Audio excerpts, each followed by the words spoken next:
Okay, dwi am ddarllen unwaith eto. I'm going to read again from Exodus chapter 12. It should be, I think, on the screen in Welsh, and I will read in English this time. And I'll try and click through as I go along, and hopefully it'll work out.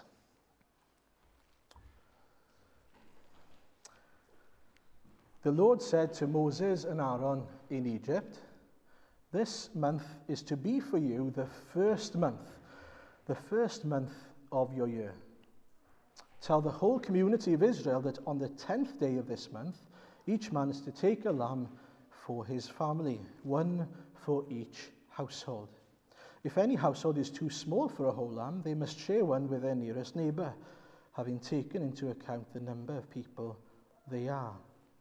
You are to determine the amount of lamb needed in accordance with what each person will eat. The animals you choose must be year-old, males without defect, and you may take them from the sheep or the goats. Take care of them until the 14th day of the month, when all the people of the community of Israel must slaughter them at twilight. Then they are to take some of the blood and put it on the sides and tops of the door frames of the houses where they eat the lambs. That same night they are to eat the meat roasted over the fire, along with bitter herbs and bread made without yeast. Do not eat the meat raw or cooked in water, but roast it over the fire, head, legs, and inner parts. Do not leave any of it till morning. If some is left till morning, you must burn it. This is how you are to eat it, with your cloak tucked into your belt, your sandals on your feet, and your staff in your hand. Eat it in haste. This is the Lord's Passover. On that same night I will pass through Egypt and strike down every firstborn, both men and animals, and I will bring judgment on all the gods of Egypt. I am the Lord. The blood will be a sign for you on the houses where you are. And when I see the blood, I will pass over you. No destructive plague will touch you when I strike Egypt. This is a day you are to commemorate. For the generations to come, you shall celebrate it as a festival to the Lord, a lasting ordinance." Amen. Okay, well, mae'n ddydd Gwener y Groglith, ond mae rhaid I fi weid, the English is better here. Good Friday. Good Friday. It's a good Friday. Now, if you haven't been to a bilingual service before, this is what's going to happen. And it might be a bit confusing initially for you, but I pray it seemed to work well over lockdown, and so I hope it'll work again. If I'm speaking in one language, and you don't understand what's coming out of my mouth, it's on the screen. Okay? And so I will alternate between Welsh and English. If I'm speaking Welsh, it's on the screen in English. If it's on the screen in English, I'll be speaking in Welsh. Hope that makes sense. And I will go back and forth, and I'm sure you will pick it up quite quickly, although it might be a bit complicated at first. I want to take us back to that first Easter back in Exodus 12. And what do we see when we look at that first Easter? I wonder, what did that make you think of? Sometimes we can think, oh, the death of Jesus makes me think back to the original Passover. The first Passover, and it's sort of, therefore, an echo of that Passover. The Jews would have been thinking back to that first Passover, thinking that that's the main event, and that Jesus is simply sort of tacking on to what happened there. Ond nid dyna'r achos o gwbl. Mae i'r gwrthwyneb yn llwyr. Mae'r Pasg cyntaf yna'n rhagflas I ni, yn rhywbeth sydd yn ein paratoi ni, yn arwyddbost os liciwch chi. Yn arwydd I ni, neu yn rhag hysbyseb trailer ar gyfer y ffilm sydd I ddod. Ac felly mae'r Pasg yn Exodus I fod ein paratoi ni ar gyfer y prif event, sef y groes. Marwolaeth Iesu Grist. Mae yna lot o bethau sydd yn digwydd yn Exodus, sydd yn gwneud dim synwyr ar y pryd, ond sydd dim ond yn gwneud synwyr yn ngoleuni y groes. A dyw Iesu ar adeg y Pasg ddim wedi dod i achub yr Israeliaid rhag y marwolaeth y cyntaf anedig y tro yma, neu o afael Pharo, ond tro yma o afael pechod, o afael Satan. And amazingly, what God is doing in Exodus 12 is he's laying out that preview for us. He's preparing the soil, as it were. He's making us ready for what is to come, or should I say, who is to come? Jesus. And that's something that the Jews, and so do we really need to understand that. Chi'n gweld oedd yr Iddewon yn dathlu'r Pasg trwy edrych yn ôl, a nhw fod wneud na, wnaethon ni ddarllen e, a gweld beth nath Duw am genedlaethoedd, yn y cenedlaethoedd oedd wedi bod mewn caethiwed yn yr Aifft. A mae'n siŵr bod nhw'n dweud iddyn nhw hynny, wel, os yw Duw wedi ein achub ni o ddwylo Pharo, mae'n gallu gwneud yr un peth eto. Mae'n gallu gwneud yr un peth a nawr ein rhyddhau ni o afel y Rhufeiniaid. Ond oedd gan Duw gynllun cymaint gwell na hynny. Nid dyna oedd y cynllun, nid dyna oedd y bwriad. Y bwriad oedd i ddarparu iachawdwriaeth cymaint gwell, nid o afel y Rhufeiniaid y tro yma, ond o afael ein pechod ni ac o afael Satan. And what Exodus gives us in the Passover of Exodus then is a pattern showing us two things.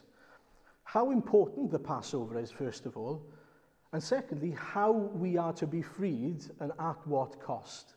That's what it's showing us.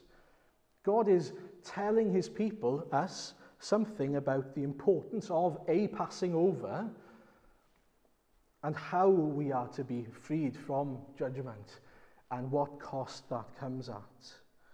And so I want you to think of Exodus as that sort of trailer to the movie.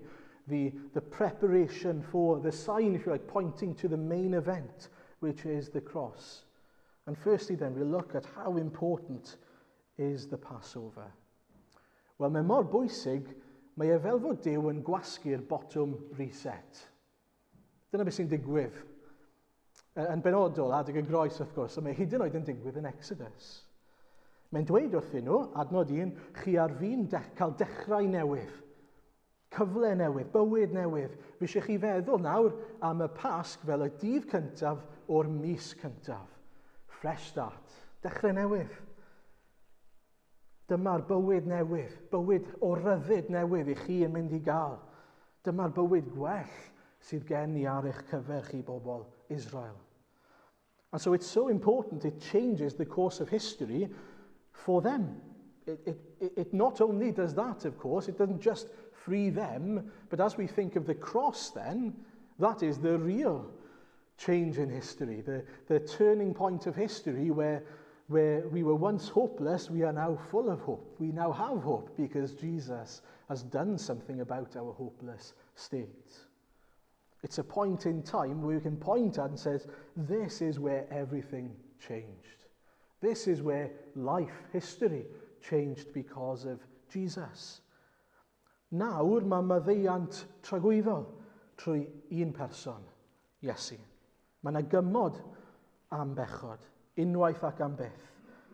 A mae rhai sy'n ei dderbyn yn cael dechrau newydd, cyfle newydd, bywyd newydd, yn cael ei ailenni. Mae yn gymaint gwell na'r Exodus cyntaf yma.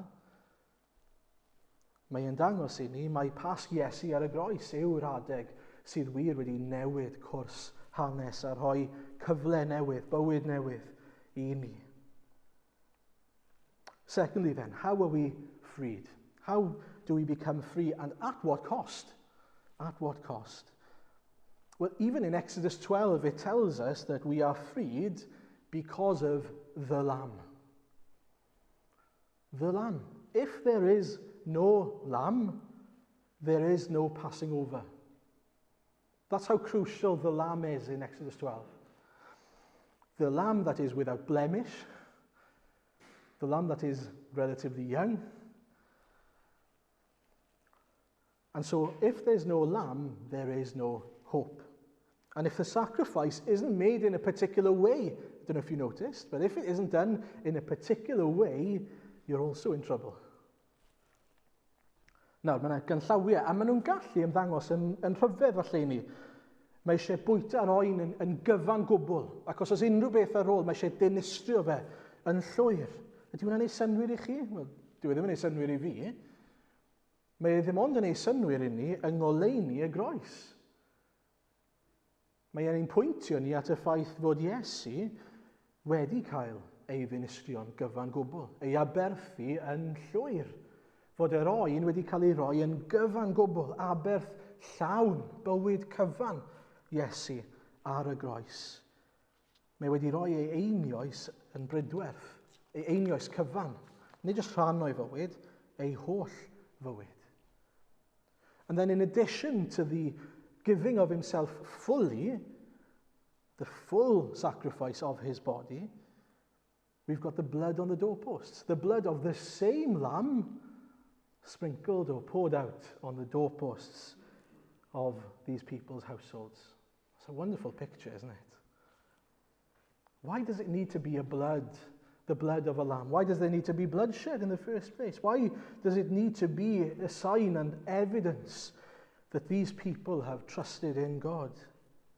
Well, simply because it was a shadow and a picture of what was to come. The sacrifice of the body of Jesus and the shedding of the blood of Jesus. The blood that was shed to pay the price for our sin. Now, you might think to yourself, why does there need to be bloodshed? Good question. If you're asking that question, you're good. You should be asking that question. Why did someone need to shed their blood? Yn Hebreaid 9, mae'n cael ei esbonio i ni pan mae Duw yn gwneud cyfamod gyda'i bobl. Mae e'n rhoi cyfraith iddyn nhw, a mae'n dweud, os ych chi'n torri'r gyfraith, chi'n heiddi cosb wrth gwrs. A dim ond un ffordd sydd i wneud yn iawn am y gosb yna, sef aberth. Ac yna byddai'r gwaed, yr aberth oedd yn cael ei dywallt, yn cael ei dywallt ar y bobl, ac ar yr allor, ac ar yr hyn oedd angen, mwyn bod yna stamp, os liciwch chi, bod yna arwydd. Mae'r person yma'n lan bellach. Mae'r pris wedi cael ei dalu. We read it in verse 22 of Hebrews 9. In fact, the law requires that nearly everything be cleansed with blood. And without the shedding of blood, there is no forgiveness. If you want forgiveness, someone has to pay the price for your sin, for your indebtedness. And then we read on and we understand that unlike the old agreement or the old covenant that God made with his people, where there was a high priest that couldn't actually deal with sin and couldn't deal once and for all, most definitely for sin, we have a new high priest who has dealt with sin once and for all. Adnod 24 I 28, verses 24 to 28. Oherwydd nid I gysig yr o waith llaw, rhyw lun o'r cysig gwirioneddol yr aeth Crist I mewn, ond i'r nef ei hun, I ymddangos y nawr ger bron Duw drosom ni. Ac nid yw offrym ei hun yn fynych y mae'n mynd, fel bydd archoffeiriad yn mynd mewn i'r cysig bob blwyddyn, a gwaed arall na'r eiddo ei hun. Petai felly buasai wedi gofod dioddef yn fynych seiliad y byd, ond y nawr un waith am byth ar ddiwedd yr oesoedd, y mae wedi ymddangos mwyn dileu pechod drwy aberthu ei hun.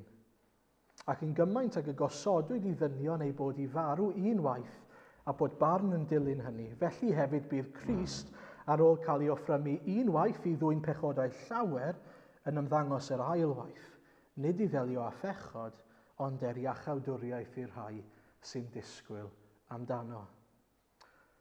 What this ultimately tells us is then, there is in fact only one way to be made right when it comes to our sin. And it's the sacrifice once and for all that Jesus made on the cross. The high priest, the great high priest. He has always been the answer to our problem. He was not the plan B, he was always the plan A.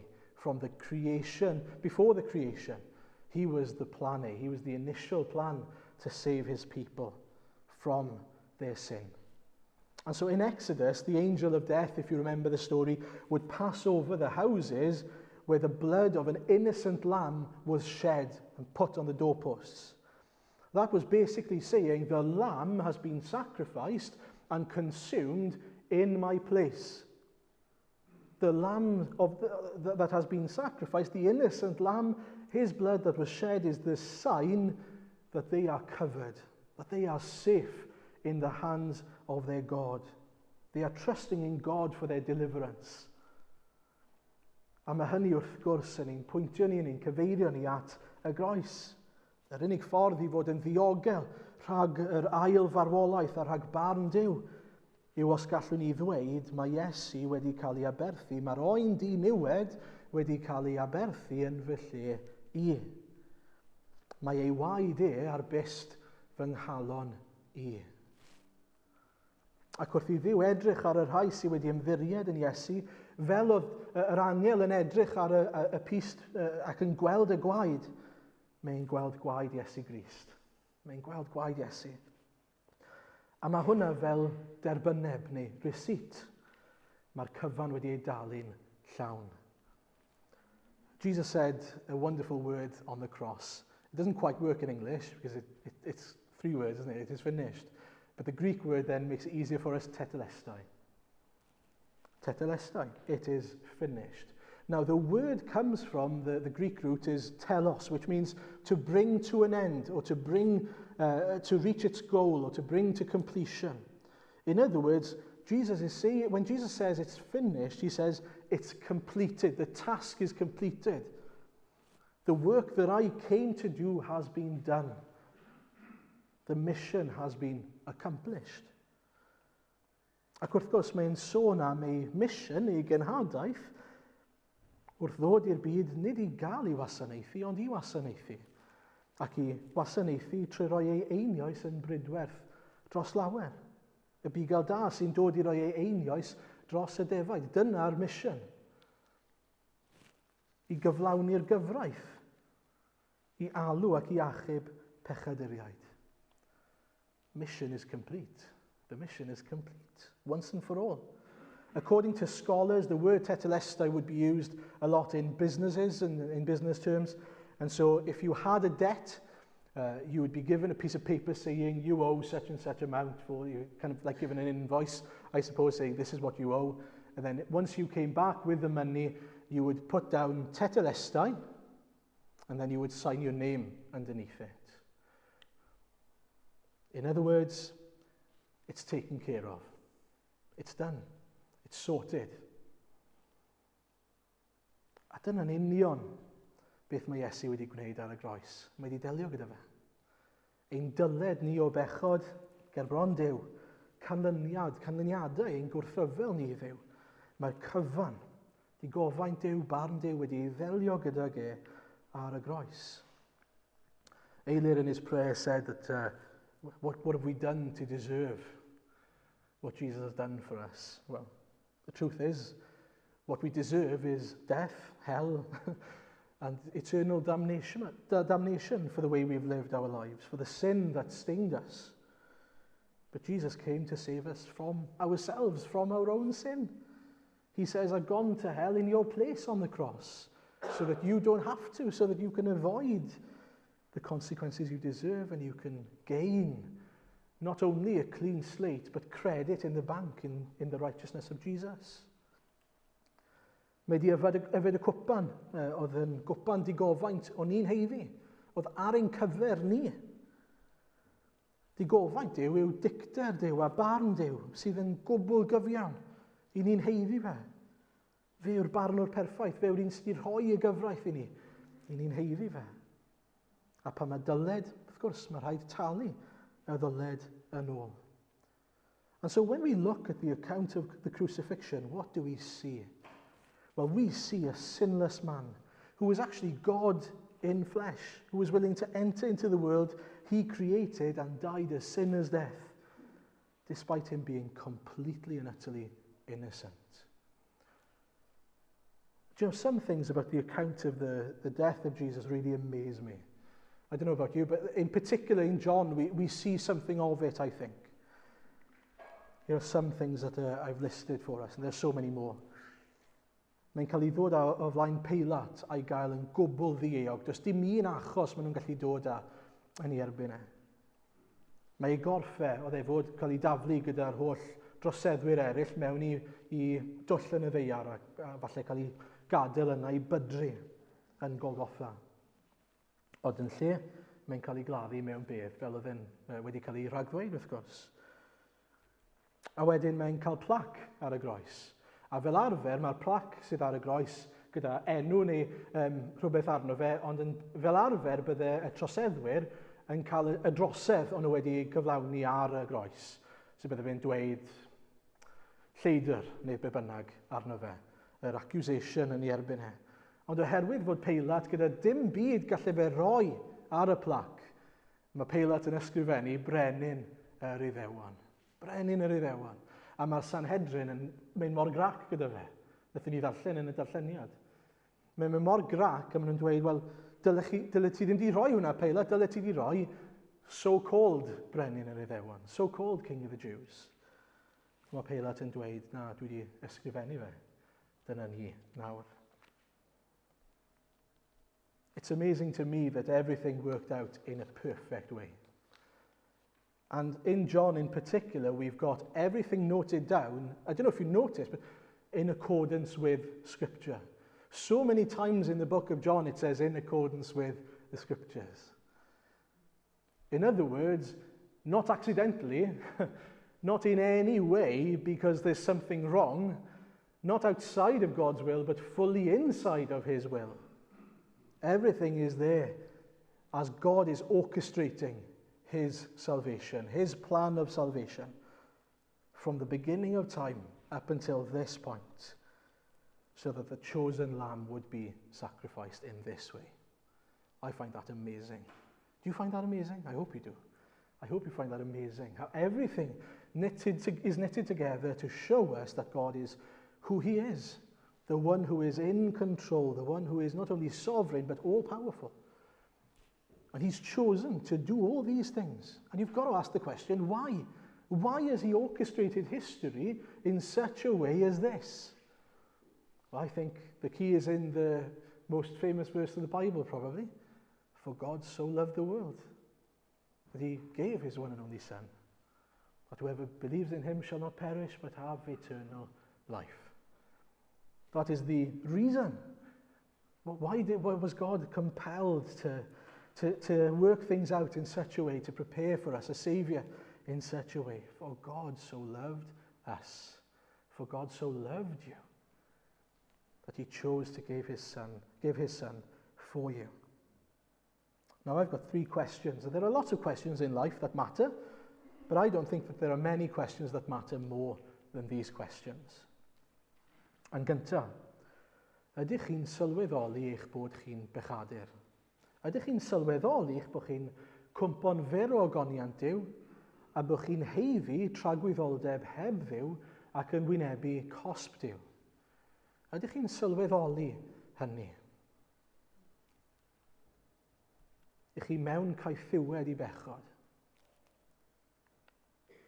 Secondly, do you realize that the cross is the most important event in history? The most important event in history. Where Jesus changed our hopeless state and suffered God's punishment for our sin on the cross, so that he could offer us a way out of our sin. So that we can avoid the consequences and the judgment for our sin. And instead, we can know God, we can follow God, we can enjoy God. Enjoy God. Ac yn drydydd, ydych chi wedi ymddiried? Ydych chi wedi gofyn i Iesu faddau i chi? Ydy gwaed Iesu ar byst eich calon chi fel petai? Mae'r cynnig i unrhyw un ac i bawb. There are a couple of verses that I wanted to show as evidence of that.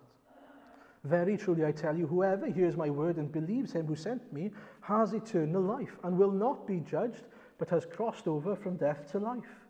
Whoever believes on him will not be put to shame, for there is no distinction between Jew and Greek. In other words, there's no sort of first and second class. For the same Lord over all is rich to all who call upon him. For whoever calls on the name of the Lord shall be saved. Yn sydyn, fi eisiau mynd nôl at yr Israeliaid.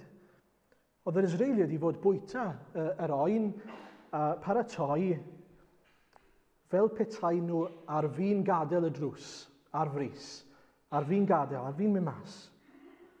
Oherwydd bod nhw'n gwybod mae'r rhyddid ar fi'n dod iddyn nhw.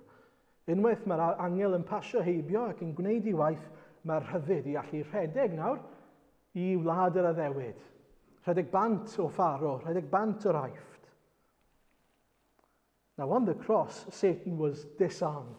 Victory was won, Christ conquered, and death now has no grip on us. Satan has no grip on us.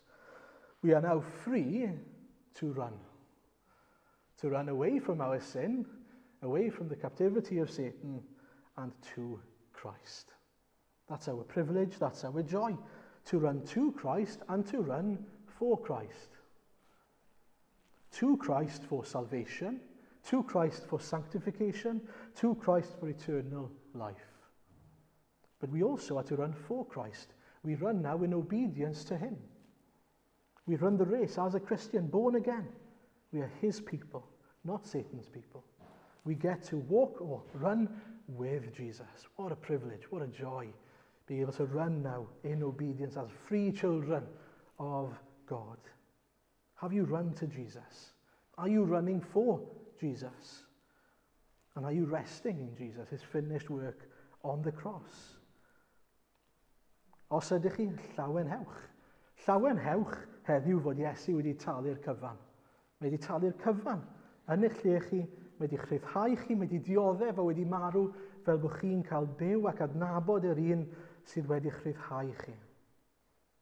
Nawr, fi eisiau gorffen gyda hyn. Very quickly finish with this point. Mae bywyd yn werth i fyw pan mae wyneb Duw yn disgleirio arnoch chi. Life is worth living when God's face shines upon you. Psalm 27 says, "My heart says, if you seek his face, your face, Lord, I will seek. Do not hide your face from me. Do not turn your servant away in anger. You have been my helper. Do not reject me or forsake me, O my Saviour." Y cyfarwyddyd gafodd yr Israeliad fan hyn oedd i geisio wyneb Duw. Ceisio ei fendith, ceisio ei ffafr, ceisio ei gwmni fe, fel bod nhw'n cael profi Duw yn ymwneud gyda nhw. Then we read in 1 Chronicles 16, "Glory in his name. Let the hearts of those who seek the Lord rejoice. Look to the Lord in his strength. Seek his face always." And we have then that wonderful prayer in Numbers 6. "The Lord bless you and keep you. The Lord make his face shine upon you and be gracious to you. The Lord turn his face toward you and give you peace." Does na ddim byd gwell na cael gwybod fod Duw yn disgleirio ei wyneb arno ni. Dim byd gwell. A beth ni'n gweld ar y groes yw fod Duw, Iesu ei hun, wedi uniaethu gyda un sydd yn gwybod beth mae fel i beidio a profi Duw yn disgleirio ei wyneb arno ni. Yn Psalm 22, mae y salmydd yn dweud, a mae Iesu yn dweud, wrth gwrs, ar y groes, fy niw, pam yr wyt wedi fy ngadael. What happened on the cross is that God the Father turned his face away from his own Son so that he might be sin for us. He was made to be sin for us, and he bore our sins on his body on the tree. And because of his suffering then, we get to experience the face of God shining on us. We get to know what it's like to enjoy God, to experience his love, to experience his favor and his grace. That is a miracle. That is incredible. That we get to say, I know my Creator. He is for me. He loves me. He has redeemed me. Mae'n adnod hyfryd yn Corinthiaid 4, adnod 6, oherwydd y Duw a ddywedodd llewyrched goleuni o'r tywyllwch, a lywyrchodd yn ein calonnau i roi i ni o leini'r wybodaeth am ogoniant Duw yn wyneb Iesu Grist. Praise God that he was willing to shine the light of his glory through his Son. That's the only way we can know the glory of God, by the way. is through Jesus Christ. And so if you have seen who Jesus is, if you have seen what he has done for us, rejoice. Praise the Lord that you get to live in the light of his glory, that we get to be a mirror to his glory, that we get to live as free people, as the children of God that he has made us to be, all for his glory. Amen.